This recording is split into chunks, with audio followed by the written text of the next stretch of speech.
As we get older, sleep can become a real problem, and let's face it, we're not getting any younger. In my 20s and 30s, I could sleep anytime, anywhere.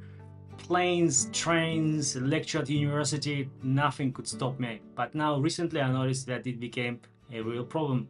I struggled a little bit with sleeping and also waking up in the middle of the night. I couldn't figure out why I would wake up feeling amazing after 8 hours of sleep, and some days I didn't feel like I slept at all. Through trial and error, I figured it out, and all thanks to this little guy here, the Oura Ring. In this video, I'll tell you about my journey and maybe it can help you too. Welcome, I'm Jay Martinov, and this channel is about thriving as you age, living well, stay active, and enjoying life. When I started experiencing sleeping issues around my mid-40s, I tried different things. Some herbal supplements like valerian root, melatonin, and some of them worked well. With melatonin, my experience was that actually helped me sleep quite well, and I experimented with different dosages, and in the end I worked out that it was actually making me feeling depressed. Strangely enough, I didn't want to get out of bed, and in the morning I felt a little bit half asleep.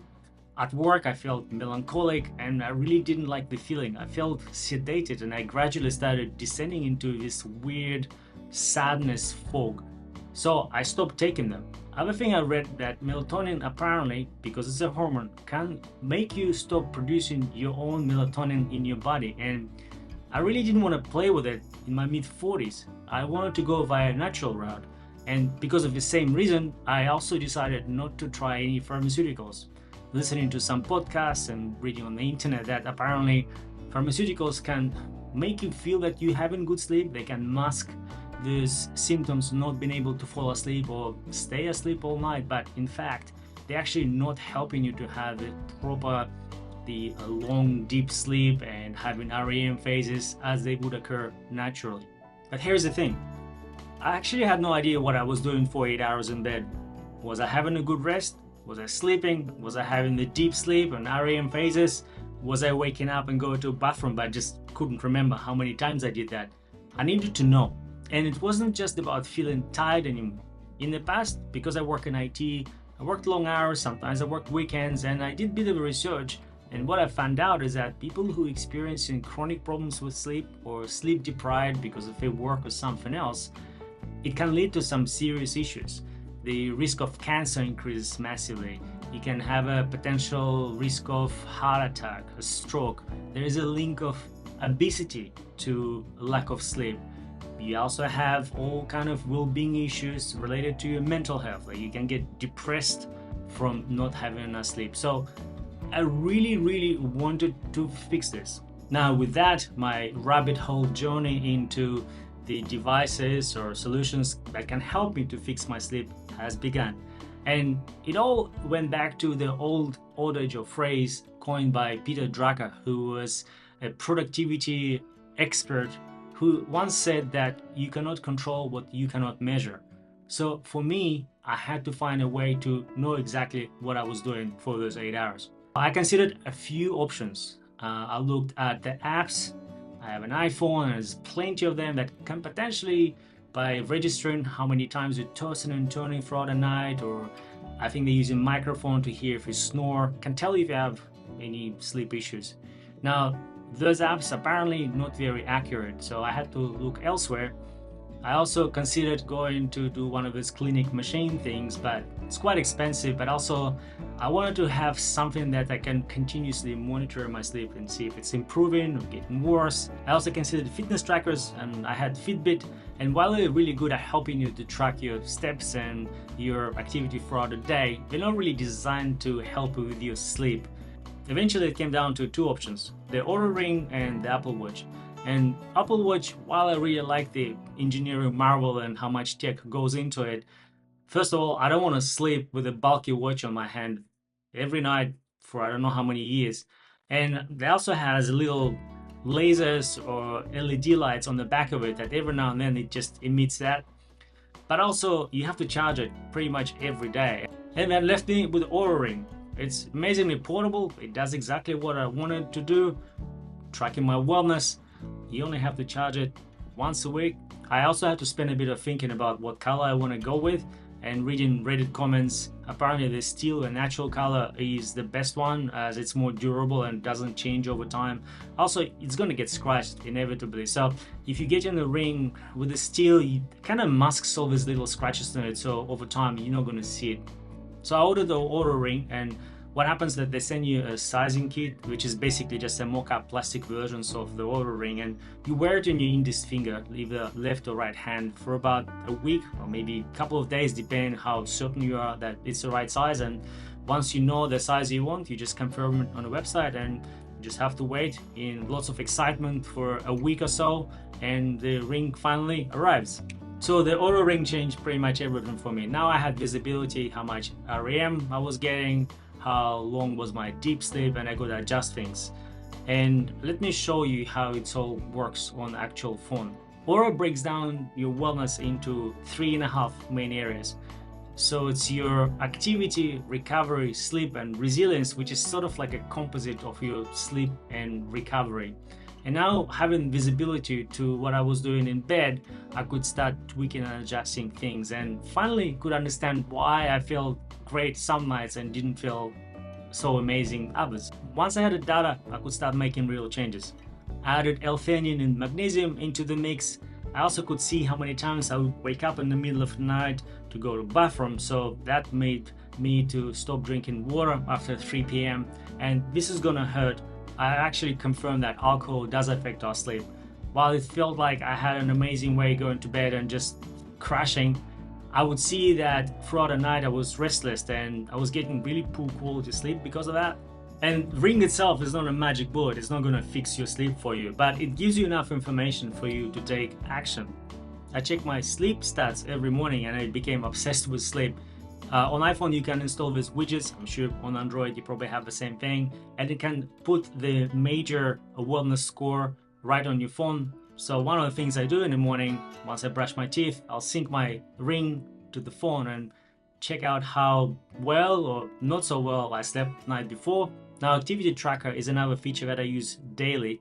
And while your iPhone have these rings and can measure your fitness in the same way, it's just much neater to have everything in the same place. And the app on the phone will nudge you as well if you haven't moved for an hour or so. But because I'm always in a meeting, sometimes I tend to ignore it. And the Oura Ring tracks more than just your sleep. It also measures your body temperature, so it can correlate it with the times when you're not feeling well.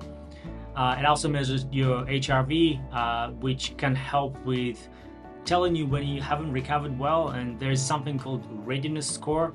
I've noticed it quite accurate when I didn't have a good night's sleep, or maybe I had a long 10-20k walk the day before. It will give me a nudge saying, hey, you haven't recovered well. And in those days, sometimes I decide to go easy in the gym, or maybe skip that day at all, just allowing myself enough time to recover. Now, at this point, you're probably thinking, well, it sounds like a magical device. Yeah, it's got a lot of pros and also it's got some cons. And let's talk about pros first. It's quite small. You can wear it on your finger all day and you wouldn't notice it. It also looks pretty nice. I had a few people commenting on that ring, and because you wear it on an index finger, that's not a usual place to wear a ring normally. People quite often think that's just for aesthetics or a fashion accessory, and you start telling them that it's actually a fitness ring. A lot of people get surprised, even they've been around for some time. And it's a good conversation starter with people at work. If someone is going to Oura Ring and I don't have a lot of people around me who have them, we always have something to talk about, new features on how they use it, or maybe a competitor releasing a similar ring. I find that it lasts for a week from one charge, and I find it pretty amazing. Having something so rarely needing to be recharged is quite handy. I will also give some praise to the Oura support. After I bought the ring about 18 months in, I've noticed that the battery wouldn't last that long anymore. I'll probably last for about 2.5 days and it will just go through the charge so quick. Now, I initially thought that it is because they released a new feature that was draining the battery, like it happened when they released a stress indicator. And this wasn't the case. I tried different things, I did a reset and looked on the internet, and some people were saying that you could still ask for a warranty claim, which I thought wouldn't be the case after 18 months. I messaged the support from the app, which was also handy. You didn't have to send an email or call them. and they run some diagnostic remotely, and within a few minutes said, yep, we recognize that your ring has an issue and we're going to send you a replacement one. And the new ring arrived in a brown envelope, very inconspicuous way. They asked me to keep the old ring or give it to one of my friends to try Oura, and I've been wearing this since. I spoke to a couple of my Oura buddies and they confirmed the same story happened with them. In some cases they received a replacement ring with a charger. They just throw it in as an extra bonus. Now this is not a sponsored video and I'm doing an objective feedback, and there are some cons. Let's talk about this. First of all, you do get scratch this ring a lot. Now, initially when it showed up, it looked all shiny and beautiful, and now not so much. The scratches blend quite well and you don't really notice it. Now, the one thing that annoys me a little bit is the fact that you cannot wear the ring while you're lifting weights just because of the nature of this device. What happens, you can often get your skin pinched there, or if you rub it against, let's say, a bar or a dumbbell, then you get really deep scratches, or you can even damage your ring. I just take it on my finger and put it in my pocket. That's kind of negating the whole idea of having a wellness ring in the first place. And what are you going to do if you don't have a wellness ring? How would you know how much calories? Anyway, it's not a big issue. When I'm doing weights, I put it in the pocket, I finish my weights, and when I'm doing cardio, I put it back on. Now, because you have to take it off your finger, you can also lose it in the gym, and that happened a few times. There's no tracker, so if you left your ring somewhere on the train or in the gym and no one give it back to you within, I don't know, a minute or two, it's gone. That could be a really cool feature to have, having a tracking similar to what you have with your iPhones or iPads. The charge is a bit weird and clunky. If you travel, you have to take it with you, otherwise you run out of charge. Also, there are no features like payments or alarm clock. It doesn't do anything apart from measuring your stats. Tracking your sleep every day can lead to sleep tracking anxiety. I don't know if I coined this term, but it's definitely there, and reading Reddit comments, a lot of people experience the same thing. And finally, the most negative feature that a lot of people give feedback about is the fact that you have to actually pay a monthly fee to use all the enhanced feature and scores and all that stuff. So the final verdict, would I recommend buying an Oura ring? If you're in your 40s, I think it's a good investment in your health, knowing that our sleep degrades over time. Now, it's not a magic bullet though. You still have to do the work. It's just gonna give you the full picture of what's happening with your sleep, and also give you some feedback. Let's say you started making some changes to improve your sleep, like taking magnesium. You'll see straight away and through the trends if it's actually helping you. Now, with all these positives of the Oura ring, I may be considering moving away from it in the future. Samsung announced this year that they're releasing their version of the wellness ring. And I think the fact that you have to pay membership fees and that Samsung can invest a ginormous resources into research of this will probably mean that they're gonna have a better device. And the final note, if you decide to buy an Oura ring, make sure you search for those discount codes on the internet. There are plenty of them available, and I get them every now and then, so they're usually 10%, and you can save $50 if you buy yourself a ring with a code. I hope you enjoyed this video and learned something new from it, and I'll see you in the next one.